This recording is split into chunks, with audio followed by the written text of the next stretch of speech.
Boa noite, meus irmãos. Hoje é dia 22 de agosto de 2022, segunda-feira. Estamos iniciando as atividades no Centro Espírita Abel Sebastião de Almeida. Como sempre fazemos, nós procedemos à leitura e à meditação sobre uma página preparatória do nosso ambiente. E antes de pedir à nossa irmã Gesilda para fazê-lo, eu gostaria de lembrá-los para que não se esqueçam de atualizarem o cadastro no site do SEASA, é muito importante. Não se esqueçam de trazer também o óleo de cozinha usado na sua garrafa PET, porque a nossa campanha continua a pleno vapor, a campanha do óleo de cozinha usado. E aqueles que puderem, atualizarem as suas contribuições. E gostaria de lembrar a todos que hoje, há 65 anos atrás, contados de hoje, desencarnava Leopoldo Machado, um grande incentivador das mocidades espíritas. Devemos muito a Leopoldo Machado pela estruturação, desenvolvimento, né, das mocidades ou, como alguns dizem, juventudes espíritas no âmbito do Brasil. Leopoldo Machado. Há 65 anos atrás ele desencarnava. Então, eu vou pedir à nossa irmã Gesilda a gentileza de fazer a nossa leitura. Então, meus irmãos, para a preparação do ambiente, nós vamos ler uma página que é uma psicografia de Chico Xavier pelo Espírito de Emmanuel e tem a ver com a palestra que nós vamos assistir hoje. No grande adeus, cerrastes os olhos dos entes amados, orvalhando-lhes o rosto inerte com as lágrimas que te comiam da ternura despedaçada e inquiriste, sem palavras, para onde se dirigiam no grande silêncio. Dissestes adeus, procurando debalde aquecer-lhes as mãos frias, desfalecentes nas tuas, e colaste neles o ouvido atento, no peito hirto, indagando do coração prostrado a razão por que parou de bater. Entretanto, o vaso impassível nada pôde informar quanto à destinação do perfume. Ergue as antenas da prece, no santuário da tua alma, e perceberás o verbo inarticulado dos que partiram. Saberá, então, que te comungam a dor, estendendo-te as mãos ansiosas. Arrojados à vida nova, querem dizer-te que ressurgiram. Extasiados perante o sol que a imortalidade lhes apresenta, suspiram por transfundir a saudade e o amor no cálice da esperança, para que não desfaleças. Libertos do cárcere em que ainda te encontras, rogam-te a paz e conformação, para que possam, enfim, demandar a renascente manhã que lhes acena dos cimos. Não lhes craves nos ombros a cruz da aflição, nem lhes turves a mente no nevoeiro de pranto que te verte da angústia. Honra-lhes a memória, abraçando os deveres que te legaram, e ajuda-os para que avancem com a luz, bênção de modo a te preparar, com a tua bênção, de modo a te prepararem lugar na pátria comum em que todos nos reuniremos um dia. São agora companheiros que te pedem fidelidade e consolo, para que te confortem, à maneira da árvore que solicita a rega da fonte a fim de preservá-la contra a secura. Ante o fel da separação, trabalha com paciência e confia neles. E quando a agonia da suposta distância te constringe aos refórios do espírito, deixa que eles próprios te falem ao pensamento sob a luz da oração. Nossa, página linda, né, de consolação, de discernimento e, acima de tudo, indicando, né, a nossa posição diante desses fatos que podem ocorrer, que ocorrem, a nossa maneira de nós nos conduzirmos. Paz e luz para todos aqueles que partiram e para aqueles que estão, nesse momento, assistindo, talvez, a essas partidas, que fazem parte da nossa vida aqui, que eles recebam sempre a consolação e o conforto. Paz para todos.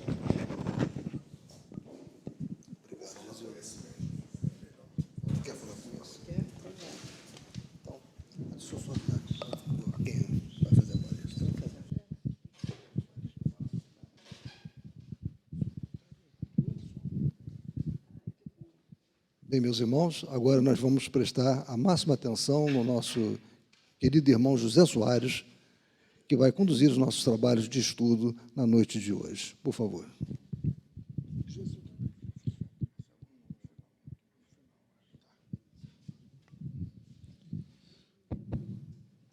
Boa noite a todos, encarnados e desencarnados aqui reunidos. Boa noite àqueles que estão sintonizados conosco através dos canais da mídia.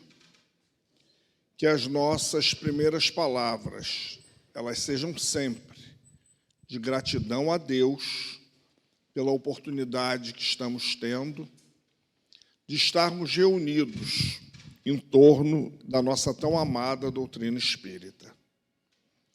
Que possamos, da melhor forma possível, conduzir os nossos pensamentos. E o nosso preito de gratidão a esse grande espírito Leopoldo Machado, a esse grande bandeirante, porque Leopoldo foi lá da década de 30, 40, onde a doutrina espírita era perseguida pela polícia. Para você trabalhar mediunicamente, você precisava ser fichado na polícia. E Leopoldo saiu por esse Brasil afora e entendeu a voz dos espíritos dizendo a ele que os jovens, a criança, também precisavam de um espaço dentro da casa espírita para que eles fossem a continuidade do trabalho. Então, a partir de 1948, foram fundadas nas casas espíritas as mocidades espíritas, ou, como disse o nosso companheiro, as juventudes espíritas. Aquela da qual eu fiz parte, Pedro de Alcântara, no Centro Espírita Miguel, na Abolição, ela foi fundada em 22 de maio de 1948. Nós vamos conversar hoje em torno das perdas de pessoas amadas, das mortes prematuras. Emmanuel já fez a palestra. Os grandes espíritos, eles são sintéticos, um texto pequeno, enxuto. Ele falou tudo aquilo que nós precisamos ouvir e tudo aquilo que nós, muitas das vezes, sentimos na hora que o nosso amor se vai. Não raro, muitas vezes, as criaturas tentam despertar aquele corpo morto, inerte, e perguntam a eles o porquê. Quantas das vezes nós vamos ao sepultamento e verificamos uma postura desesperada de um pai, de uma mãe, de um filho, de um irmão, de uma esposa, e perguntando: por que você fez isso comigo? Por que você foi embora? A doutrina espírita, ela não diminui a nossa dor. Nos separar de quem a gente ama é muito difícil. Mas ela nos conscientiza e nos explica o porquê nós estamos passando por aquele momento.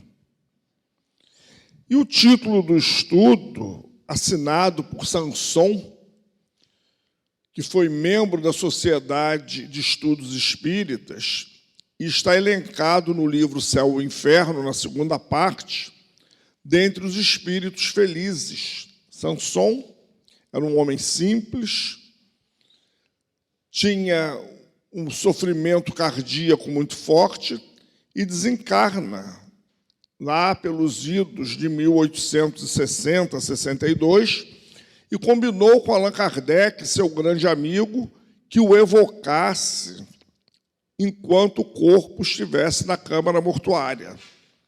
Allan Kardec faz a evocação, depois vai para o velório fazer a prece e as despedidas finais. E ele se comunica, ele já sabia o que havia acontecido, ele já estava conscientizado da sua situação, graças às ferramentas que a doutrina espírita oferece. Muitos perguntarão: é assim com todo espírita? Não, claro que não. Questão 982 do Livro dos Espíritos. Bastará conhecer a doutrina espírita para que o espírito se liberte? O conhecimento da doutrina espírita em muito irá auxiliar. No entanto, se o espírito não praticar o bem, ele continuará preso nas teias do sofrimento, da revolta, da dor e de uma série de situações. Eu me lembro sempre que uma das nossas amigas lá do CELD, comandando o trabalho de socorro espiritual, o espírito chegou e disse para ela: eu já sei isso tudo, não preciso que você me diga nada. Ela disse: então não vou dizer, eu sou espírito, eu sou médium, eu trabalhei na desobsessão, eu fiz isso, eu fiz aquilo. Ela disse: então eu estou me sentindo impotente para conversar com você. Você não quer dizer nada, eu também não vou dizer nada. Eu vou deixar você pensar. Ela disse: eu ia dizer o que para ele? Ele sabia tudo que eu sei. Deixei-o pensar. Passado um tempo, ele disse: pensei, refleti e vi o quanto eu perdi.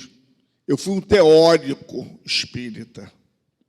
Realmente, eu conhecia Kardec, Emmanuel, André Luiz, fiz palestra, trabalhei na desobsessão, mas eu estou vazio.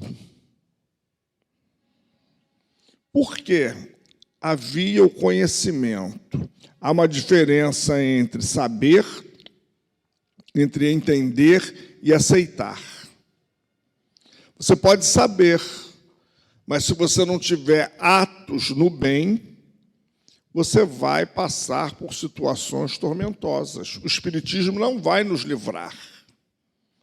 O Espiritismo, muito pelo contrário, vai nos esclarecer, vai apontar caminhos, vai nos levar a ter um foco e vai dizer: trabalha, faz o bem, se mexe. Do contrário, você vai desencarnar do jeito que você está. Cuidado. O alerta é constante. Cada página, cada encontro, cada estudo, o alerta é constante. E diante do passamento do jovem, da criança, existe uma resistência muito maior. A criança é o futuro, o jovem é a beleza, é a expressão da vitalidade. A gente não para pensar que, muitas vezes, esse espírito foi retirado do corpo para ele não continuar errando ainda mais. Nós tivemos uma situação lá na nossa casa do jovem de 20 anos, que foi educado dentro dos moldes espíritas e descambou para um outro lado. É um espírito livre. Os guias não vão ficar atrás da gente dizendo: você não pode roubar, você não pode ter uma vida de casado ou marital dupla. Os espíritos não vão dizer isso para a gente. Fulano tem amante e trabalha na reunião mediúnica. Os espíritos não fazem esse tipo de colocação da mesma forma que, quando nós voltarmos ao plano espiritual, eles não vão perguntar: você era espírita? Você era católico? Quantos passos você deu? Quantas amantes você teve? Eles vão pontuar o que estava fora da lei. E a lei está gravada na nossa consciência. E o jovem, então, foi retirado do corpo. E a espiritualidade disse que, se ele continuasse, ele traria mais de sabores do que ele já estava trazendo. Então, como ele não estava aproveitando a encarnação, foi o que o evangélico chamaria de livramento. Ele foi cerceado. E a gente diz: mas onde é que está esse Deus? Cadê ele? Como é que ele levou meu filho? Eu me lembro, quando eu fui assistir Divaldo Pereira Franco pela primeira vez, década de 1980, ainda no auditório do Colégio Militar. Estava uma noite fria como essa de hoje, só que chuvosa, mais fria ainda. Então, a direção do colégio abriu o auditório, que é imenso. E Divaldo disse, eu fico pensando, as pessoas chegam para mim e dizem assim, Divaldo, eu perdi a minha mãe, eu perdi o meu pai, o meu marido. Eu pergunto, é guarda-chuva? É relógio? É carteira para você perder?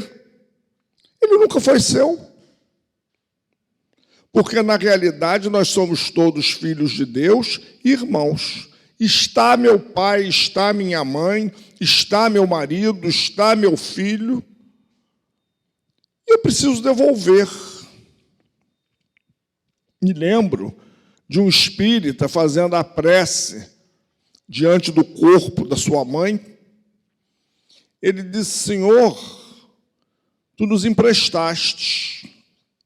Agora, com muita dor, nós estamos te devolvendo. A mãe, a amiga, a gestora, o pai, porque ela foi mãe e pai. Mas ela é tua, ela não é nossa. Foi um empréstimo. Chegou a hora da devolução. É dolorosa? Sim. Ele chorava, parava, falava, chorava, parava, falava. Mas aquilo me deu uma grande lição de vida, a mim e a minha mãe. Minha mãe, quando chegou em casa, disse, eu nunca tinha parado para pensar nessa vertente. Ele fez um agradecimento a Deus por ter tido aquela mãe magnífica. Com tristeza, volto a dizer, com dor, volto a dizer, ele devolveu. Ele agradeceu o empréstimo e ele devolveu. Eu me lembro de uma mãe, minha grande amiga, já partiu, o filho também era meu amigo. Eu digo para a irmã dele, sobrou só nós dois, porque eram os avós, os nossos pais, ela, o irmão, eu, ficou só nós dois. O povo todo já voltou. E o irmão desencarnou jovem, foi atropelado, aqui no Maracanã, num dia de jogo. E o sepultamento foi no dia do aniversário da mãe. Ela disse, gente, eu vou fazer a prece, hoje é meu aniversário, não me deem parabéns, por favor. Se eu não acreditasse em Deus e na doutrina espírita, eu diria que Deus é um déspota, porque ele levou meu filho e eu vou sepultar meu filho no dia do meu aniversário. Como eu estudo doutrina espírita desde criança, ela morava aqui perto, foi criada aqui na Filgueiras Lima, uma rua dessas paralela. Eu tenho compreensão, é uma dor selvagem. Parece que ele foi arrancado de mim numa cirurgia sem anestesia, de peito aberto. Mas eu confio em Deus e na doutrina espírita.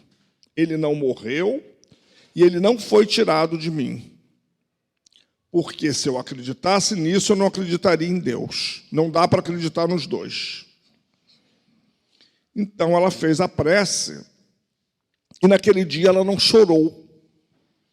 E a sociedade muito cruel, muito cobradora, muitas pessoas, inclusive da casa espírita, disseram, você não sentiu muito, né? Você trabalhou aquilo com uma naturalidade. Ela dizia, esse povo não sabe o que eu passo. Mas como é que eu vou vir para uma casa espírita e consolar outras mães se eu chegar... Não, eu choro lá em casa. Eu choro no banho, porque aí quando eu saio, eu pinto a cara toda, a minha filha não se preocupa, o marido fica mais ou menos, a minha mãe também, e eu vou equilibrando, mas as pessoas julgam. Se você chora muito, você não tem um comportamento de espírita. Se você não chora, você é frio. E você vai agradar as pessoas ou vai agradar você?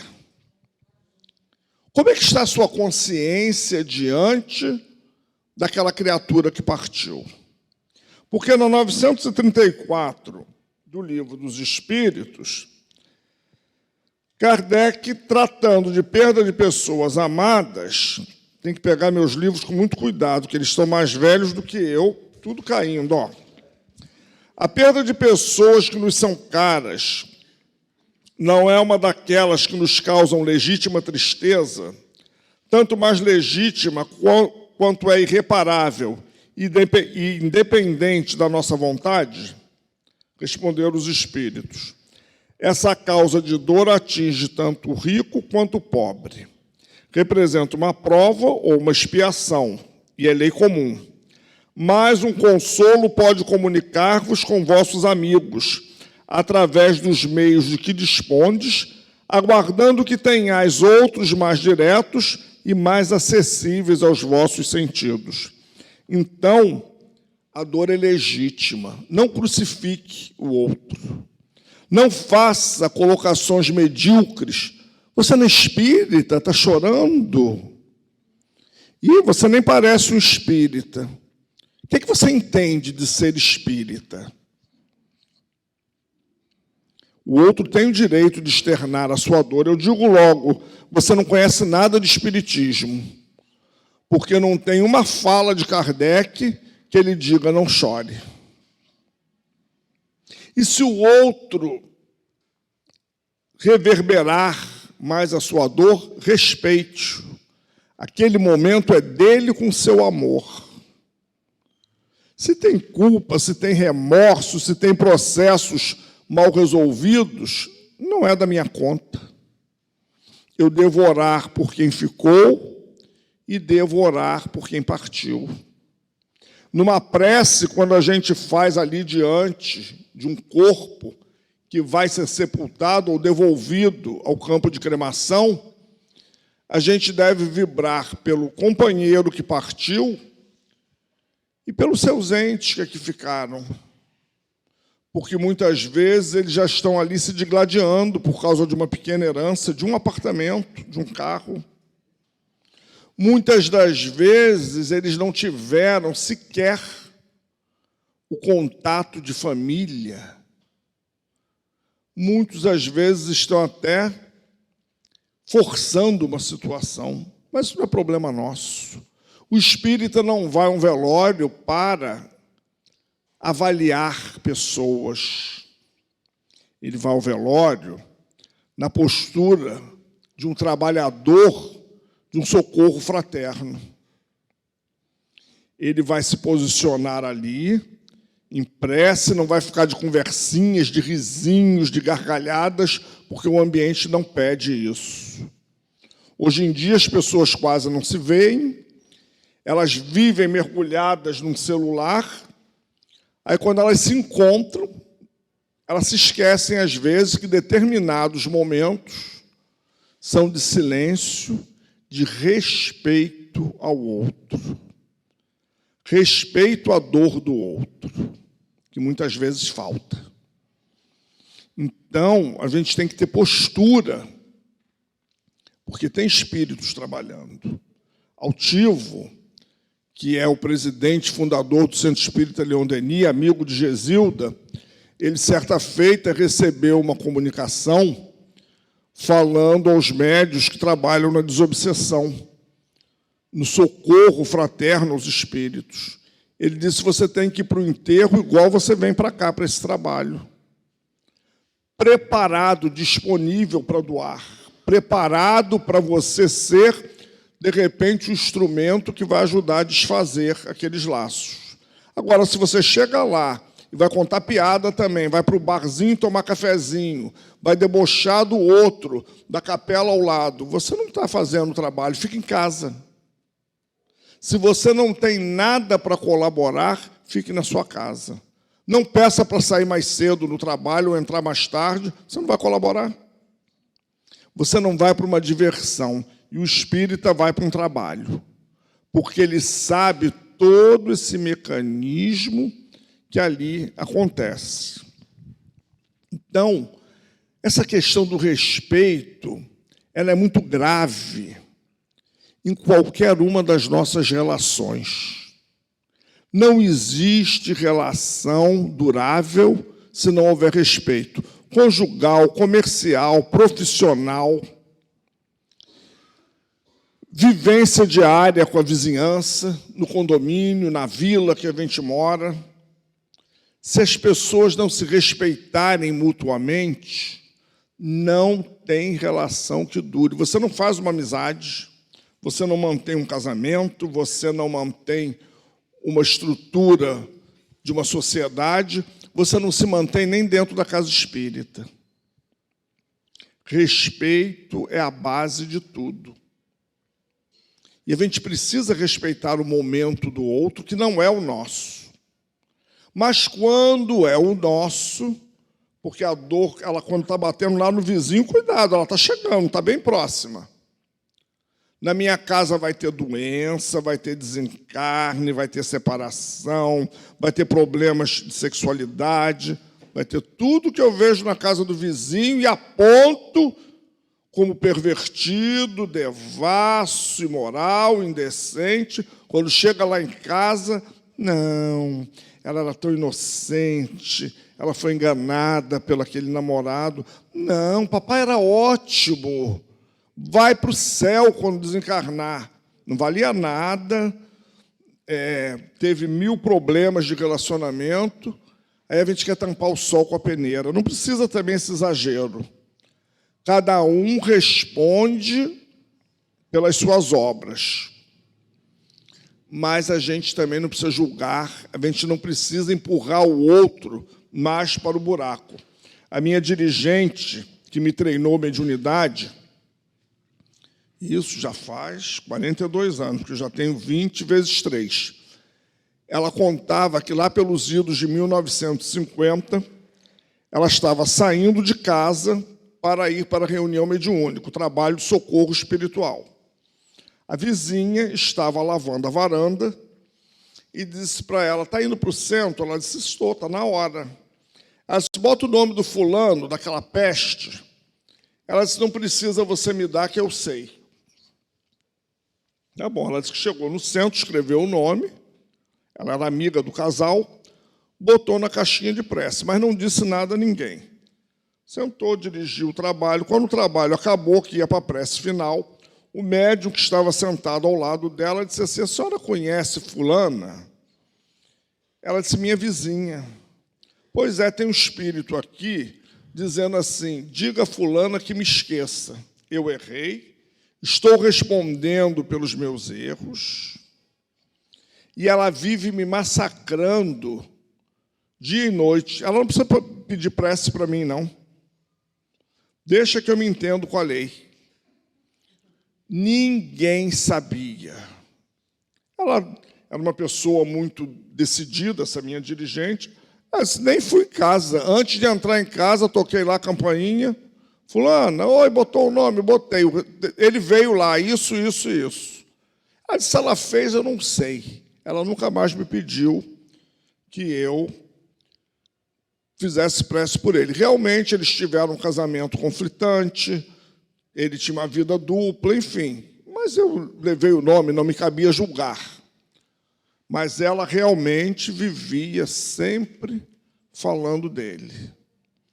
Então, são situações que não são favoráveis. De repente, você entra num processo obsessivo por conta disso, ou você é o obsessor do outro. Eu me lembro que eu fui a um velório uma vez, e na sala ao lado, a mulher brigava com o marido desencarnado, apontando todas as falhas dele. Claro que a gente tem um lado feio. Eu parei na porta para escutar um pouquinho. Eu disse, meu Deus, o que é isso? Que é isso? É um velório ou é um show que essa mulher está fazendo? Aí eu disse, eu tenho que sair daqui, porque não é o meu papel como espírita. Eu já fiz lá o meu lado feio, já ouvi. Também não precisava muito esforço, porque ela gritava lá na outra sala, eu já estava ouvindo. Mas aí você vê, você tem que entender os dois lados, a dor daquela mulher e o lado dele, que vai ter que se deparar com a lei, e vai ter... Eu estava conversando com o Gesilda, não vou contar de novo, um caso de um espírito que chegou no trabalho mediúnico, lá na casa onde eu trabalho, e descreveu uma série de maldades, de coisas que ele fez. E o dirigente disse para ele: pois é, mas de Deus você não escapa. Você, eu, o médico que está te recebendo, que era este que vos fala, e todos os demais aqui, e o planeta todo. Ele disse: eu seria leviano para você, o dirigente disse, se eu dissesse que tudo acabou. Está só começando. Está sendo mostrado a você o que vem por aí. Você vai ter suporte, apoio, mas deixar de passar, meu amigo, jamais. Você infringiu a lei, eu e todos que estamos aqui. Teremos que passar nossas dores. Aí a gente diz assim: mas o médium, a vida do médium é um rosário de dor. Tem médium que adora dizer isso. Quanto mais o médium sofre, melhor ele é. Não sei disso. Se ele não souber o sentido do sofrimento e for revoltado, ele vai ser melhor em quê?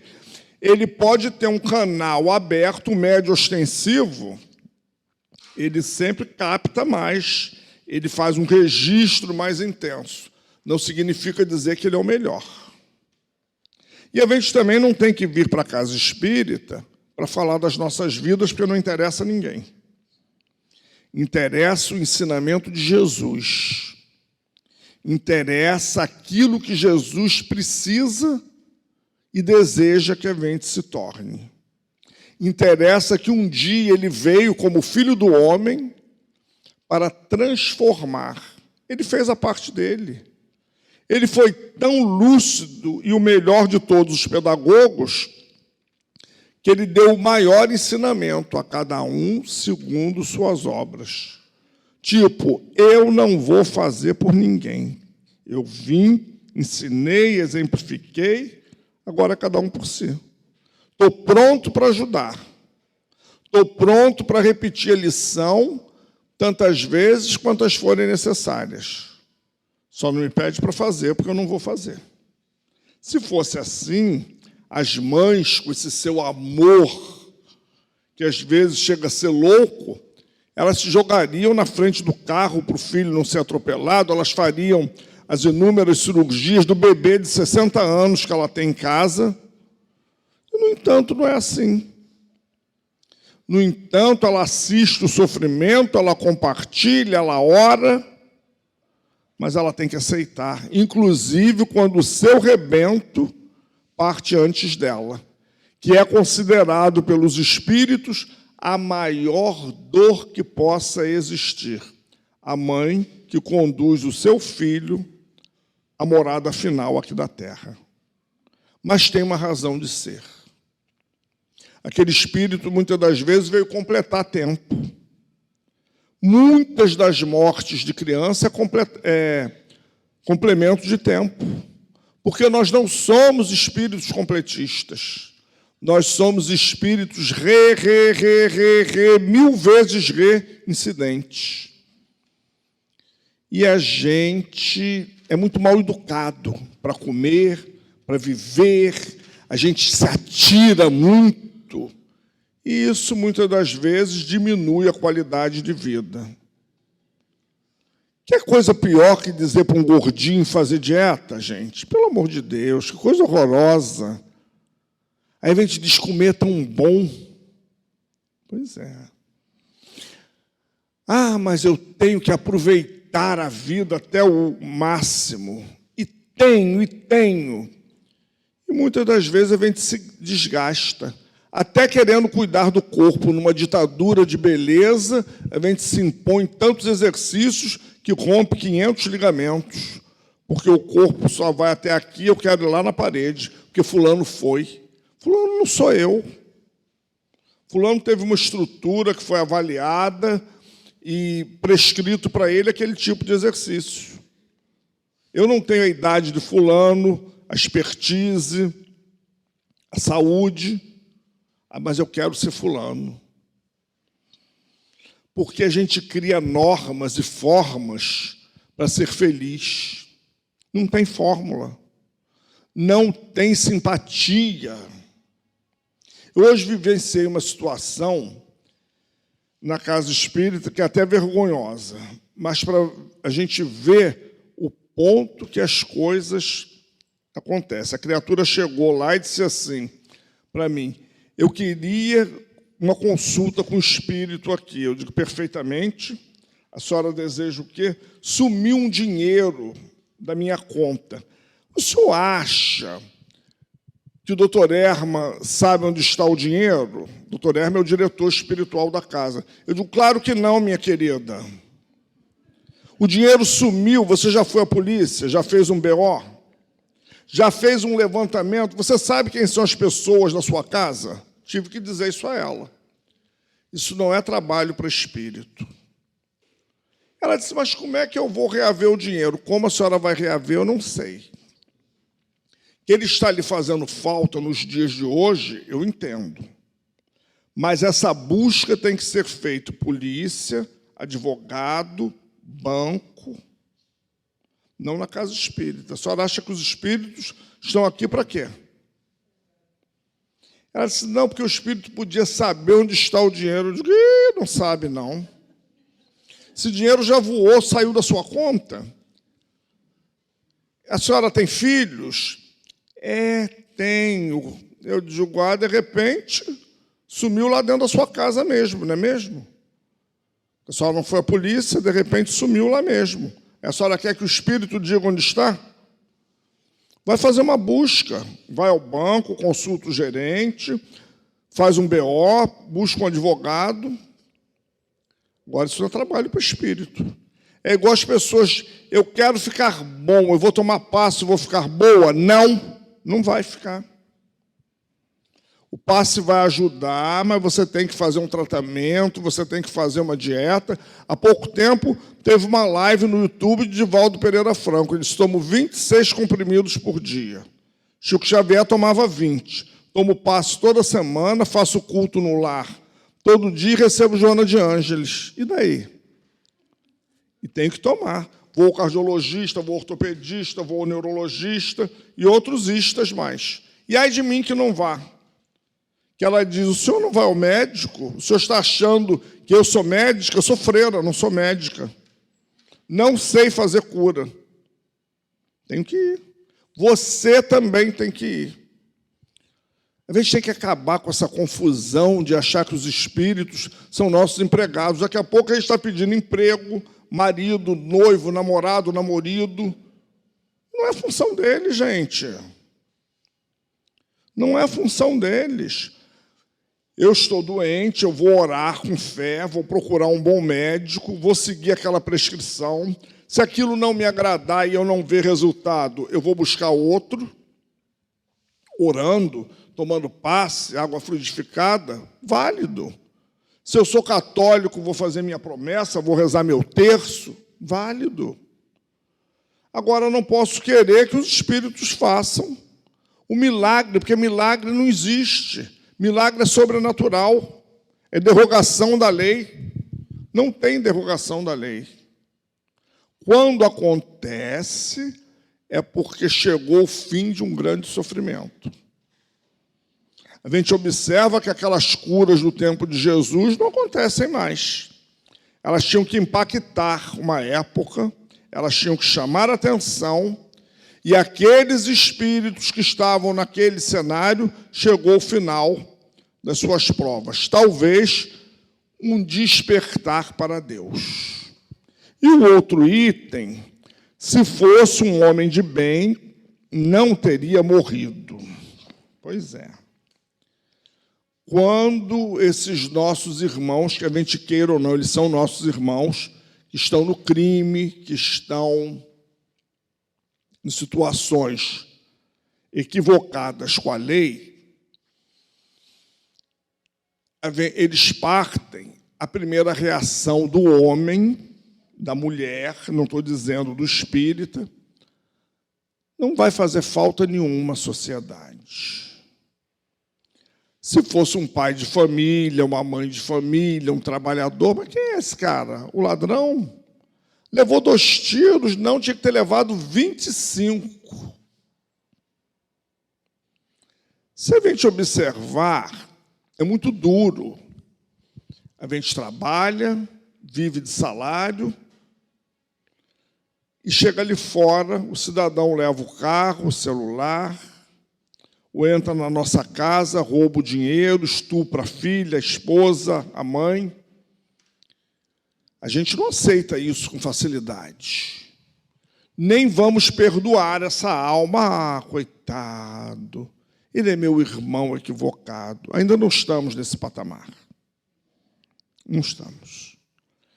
Mas se a gente puder colaborar, não aumentando, não incidindo, não irradiando, porque a sociedade toda está contra ele. A mãe que ele matou o filho, a esposa, o filho dele, os vizinhos, os amigos, os colegas de trabalho. O cara lá do Rio Grande do Sul, que viu pela mídia, pô, mas o cara era legal, pai de 3 filhos, trabalhava, tinha 2 empregos.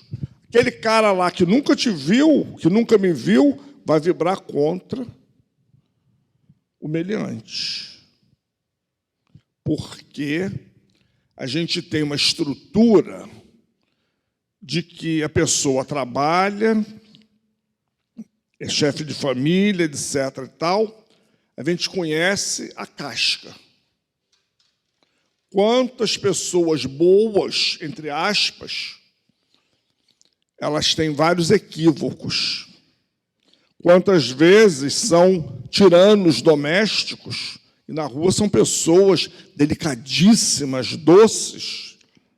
Eu tenho um amigo que o pai dele era um tirano, mas se você chegasse lá, ele rendia homenagens. Uma vez acabou a reunião mediúnica, ele foi buscar meu amigo e a esposa, chovia muito, e minha mãe tinha esquecido de levar o guarda-chuva. Esquecido não, foi uma pancada de chuva de verão. Ele foi na chuva e deu o guarda-chuva para minha mãe. Ele, o meu amigo e eu fomos na chuva e as senhoras foram cobertas. Então, uma delicadeza, e abrir a porta, e quando ele entrava em casa, todos o temiam. Às vezes a pessoa tem aquele jeito dócil, tem o grupo do ônibus, o grupo do chopp, da pelada. No trabalho tem uma chefia, é um déspota. As pessoas trabalham com ele porque precisam do emprego. Então, a gente não sabe, no fundo, quem é o outro. Tem um outro detalhe. A gente não sabe as causas anteriores das aflições. Ah, a menina tão boazinha, levou 10 tiros, um inocente. Não tem inocente no planeta, não. Planeta de provas e expiações, ela está criança num corpo infantil, mas aquele espírito é velho. E muitas das vezes velhaco. Vamos vibrar contra? Claro que não. Vamos vibrar torcendo para que esse espírito acorde, cresça, evolua. Mas não está fora da lei. Nós estamos vivendo uma situação muito complicada no planeta. Não é só em nível de Brasil. Se a gente pegar o noticiário internacional, é guerra, é bomba, é assassínio, é feminicídio, é suicídio em massa. O que é isso, minha gente? Quem são esses espíritos? E quem sou eu no meio deles? Claro que nenhum santinho nem bonzinho. Estou na casa espírita, na minha, vou para a casa dos outros fazer trabalho, vou ter que divulgar. Ainda bem que a gente está... Outro dia, o meu chefe disse assim, você deve ser um espírito altamente devedor. Eu digo, devo ser, não, sou com certeza, mas estou devendo trabalhando. Ainda bem. Apesar da minha língua ter um chicote na ponta. Mas tudo bem. Não vem me depreciar. Mas a gente é espírito muito endividado. Hoje a gente estava num estudo lá na casa, lembrando que nós espíritas não podemos esquecer das causas anteriores das aflições. Porque se ela é boa filha, ela é boa mãe, ela é boa profissional, ela é boa em tudo que faz, e passa por sofrimentos e tem uma morte violenta e sofre um estupro, e sofre uma violência. Por quê? Das duas, uma. Ou Deus é injusto, ou Deus é justo e eu sou devedor da lei. E tenho que, em algum lugar do futuro, expiar isso. Allan Kardec, no livro que eu amo, O Céu e o Inferno, na segunda parte, que é um verdadeiro trabalho de socorro espiritual, ele tem um capítulo que ele trata dos espíritos criminosos arrependidos. E nós vamos ver aqui rapidamente o Lemarri. O Lemarri é um espírito que Kardec evoca.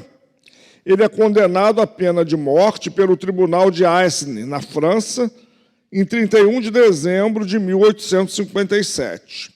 Kardec, então, evoca esse espírito, porque a gente diz assim, mas era um ladrão, era um marginal, deixa ele morrer. Quem é esse cara? Mas ele também é uma essência divina. Ele está desviado do caminho, como eu me desviei algum tempo atrás e voltei. Nós que hoje estamos num caminho, o caminho é reto, a gente é que é atrapalhado, a gente que desvirtua. Nós estamos voltando para casa. Como diz Leon Denis, em Cristianismo e Espiritismo, o nosso momento de materialismo, de revolta contra Deus, ele é um momento passageiro. Porque nós somos de Deus e todos voltaremos para Deus. Então, Lemarri, é bom a gente que trabalha na parte mediúnica, Gesilda sabe disso, a gente conhece esses depoimentos. Quantos deles, que eram o bambambam da violência, eles chegam na mesa mediúnica pedindo socorro, pedindo um colo de mãe. E sempre as mães, sempre a mãe vibrando, intercedendo, sempre a mãe. Eu me lembro de um trabalho que a mãe estava encarnada, e ele foi levado à casa, parecia ser uma mãe católica, porque tinha um altar, as velas acesas, e ela orando. O Espírito disse, lá sua mãe intercedendo por você. Você a abandonou ou trocou pelo crime. Ela não trocou você. Ela não sabia onde esse Espírito estava, mas ela estava intercedendo, e o Espírito disse, nós ouvimos o chamado dela, levamos ela durante o sono físico, e ela pediu, resgata meu filho. Olha lá, você está aqui por causa dela. O mérito é todo dela. Nesse momento, ele disse, Deus existe. Aí ele chorou, ele pediu perdão a Deus. Aí começou a volta para casa. Porque filhos pródigos somos todos nós, eu, você, nós todos. E Deus está dando oportunidades. E quantas vezes a gente erra? Só a gente parar. Quantos anos eu tenho? Ninguém precisa dizer. Quantos anos eu tenho? Quantas vezes eu já errei no mesmo ponto? O Dr. Erma tem uma mensagem que ele diz que são minutos e momentos. Então, que a gente pare e pense quantas vezes ao longo do dia a gente errou. Está lavando uma louça, está vendo um filme, está antenado lá no site, mas, de repente, o pensamento, fulano hoje fez isso de dia, maldito. E continua lá teclando. E perdi um pedaço da série, vou voltar com ela. Porque o pensamento é rápido, é veloz, ele bate lá e ele volta também. Se o outro tiver imantado, volta para mim. E às vezes eu digo assim, fulano é tão mal assistido, eu penso em fulano, só recebo coisa ruim. Será que sou eu que recebo coisa ruim do fulano, ou será que é minha voltando para mim? Eu mandei, ele está blindado, e voltou para mim. Então, o Lemarri, Lemer, Kardec pergunta: que sentimento você tem ao nos ver? Vergonha. Você tem discernimento? Sim. Então ele sabia que ele era um criminoso. Depois da vossa execução, tiveste conhecimento da vossa existência? Sofri uma perturbação imensa. Aí ele fala um remorso prolongado, uma grande dor moral, e que ele se sentia, ele foi decapitado, como que amputado. Mas várias vezes ele fala em vergonha e remorso. Ou seja, a punição desse espírito era a conscientização. Ele sabia que era um espírito desencarnado, sabia que foi penalizado através daquele ato, por ele ser um fora da lei, o que nós chamamos de um marginal, de um ladrão, de um assassino em potencial, e ele mesmo tem o remorso, a dor e a culpa. Precisa eu mandar alguma vibração negativa para esse espírito? Será que precisa? Porque ele, inclusive, vai ver muitos daqueles a quem ele assaltou e que ele matou, vibrando por ele. Ele vai sofrer mais ainda. Porque ele esperava daqueles espíritos uma cena violenta. E eles se unem, alguns deles, é claro, não todos, pedindo que ele tenha uma expiação futura. Porque eles já entenderam que eles passaram por aquele momento por necessidade, que ele possa vir a passar também. Porque Jesus foi muito claro: ai daquele que provocar o escândalo, ai daquele por quem venha o escândalo. E muitas das vezes nós somos o próprio escândalo. Silenciosos, falamos baixo, porque a pessoa confunde. Fulano é escandaloso, grita, abre aquela porta ali. E tem tanta gente escandalosa em silêncio, damas elegantes, bem vestidas, homens com ternos de grife, dá uma canetinha, dá poder, para ver como ele é um provocador de escândalo, ou ela. E aquela pessoa assim: senhor, não senhor, como vai? Sente-se. Nenhum estuprador ele chega de forma violenta. Nenhum criminoso de larga escala ele chega fazendo barulho, a não ser esses que vêm com a arma e põem na cabeça da gente. Mas quem vai descobrir um erário, quem vai fazer um crime de alta relevância, ele dá muito trabalho, muitas das vezes, ao serviço de inteligência. Ele provoca um escândalo em silêncio. O que grita, o que bate, já mostra quem é. Perigoso é o silencioso. Que homem bom, que homem educado, elegante. Pois é, prendia a mulher no cárcere durante 10 anos e levava a bolsa da vizinha. Pois é. Porque existe a necessidade do aplauso e da cumplicidade. Mas a gente não precisa... eu não vou rezar por essa gente do mal. Não reza. Não quer rezar, não reza. Mas não vibra contra, porque ele já tem dentro deles esse espírito que eu falei, que o esclarecedor falou para ele. O que viria pela frente, ele já vem há muito tempo.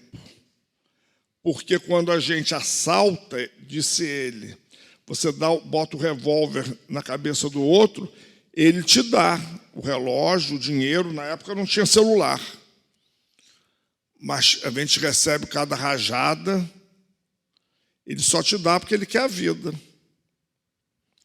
Então o espírito tem consciência, o espírito tem inteligência, que é um patrimônio do espírito. Ele sente, ele percebe. Não precisa a gente enfiar dedo em ferida de ninguém, porque a gente está cheio delas. Não precisa a gente lembrar para o outro que ele traiu a mulher, ou que ele traiu o sócio, ou que ele fez um crime de colarinho branco. Ele sabe. Ele pode jurar de pé juntos para a justiça terrena que ele é inocente. Mas diante da justiça divina, não tem apelo no tribunal. Esse livro do qual foi tirada a página de hoje, Céu e Inferno, Justiça Divina, que é uma interpretação do céu e inferno, isso está muito claro ali. Não tem apelação no tribunal de justiça divina, nem tem advogado de defesa. De acusação tem vários, de defesa tem que ser eu. Chico Xavier disse muito bem, faz o bem, que ele será teu advogado de defesa em toda parte. Os advogados de acusação têm aquele que eu maltratei, aquele que eu excluí, aquele que eu debochei, aquele que eu pratiquei o preconceito por causa da cor, da religião, da opção sexual. Tem vários apontados para mim, vários. Aquele colega de trabalho que eu maltratei, aquele comandado que eu tinha um cargo político e não soube honrar. E, ó, tá assim. Advogado de acusação tem várias mãos apontando. Olha lá ele, voltou. Então não precisa eu ser mais um. Até porque esse peso que eu jogar na conta do outro, ele volta para mim. Que já é uma conta pesada, já é uma fatura alta que está sendo parcelada em reencarnações. É um cartão de crédito que a gente vai pagar, sabe-se lá Deus quando. Tem juros? Tem correção? Tem. Cada vez que a gente erra, diante da lei, volta o erro. É complicado, mas é uma matemática justa. Segundo os espíritos, a única matemática perversa é a do suicida, porque ele volta milhões de vezes ao mesmo ponto. Agora, a de nós outros, não, é justa. Difícil de aceitar, é duro. A tendência do mal, do crime, estava na minha natureza, diz ele. Ele não teve uma educação, ele não teve família, mas muitos têm. Mas só eu poderia corrigir o mal da minha natureza. Não acreditava em Deus, que é um outro problema que dificulta as coisas, porque quando eu acredito em Deus, eu fico mais leve. Eu tenho, obrigado, o hábito da prece, eu busco uma religião. Isso são agentes de flexibilização.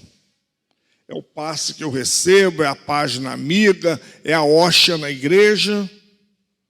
Não importa a religião. Rapidamente, no capítulo 11 do livro Obreiros da Vida Eterna, André Luiz se depara com o Dr. Bezerra de Menezes, que ele vai fazer 5 desligamentos. Então, ele tem Albina, que é uma idosa, que nasceu num lar da igreja presbiteriana. Ela é responsável pela mocidade, pela juventude e pela infância da sua igreja durante décadas e é amiga de Dr. Bezerra de Menezes. Quando ela sai no seu transe, ela diz que viu o Espírito Santo. É Dr. Bezerra. Tem Adelaide, que é a fundadora de uma instituição, de um orfanato, que é médium espírita, inclusive dá voz a Dr. Bezerra de Menezes. Tem Cavalcante, um católico. Tem Fábio, que não tem religião, mas que vai desencarnar na década de 1940, tuberculoso, vai deixar um filho de 8 e outro de 6, e ele faz um ciclo de orações, que seria o nosso culto no lar, com o Novo Testamento. E tem um outro médium, espírita que não tem a projeção de Adelaide. Dr. Bezerra diz que todos eles estão em paz com a sua consciência, que todos eles vivenciaram o Cristo dentro dos seus templos e que todos eles serão reconduzidos a uma morada de paz, a um núcleo de esperança, porque eles o fizeram por merecer.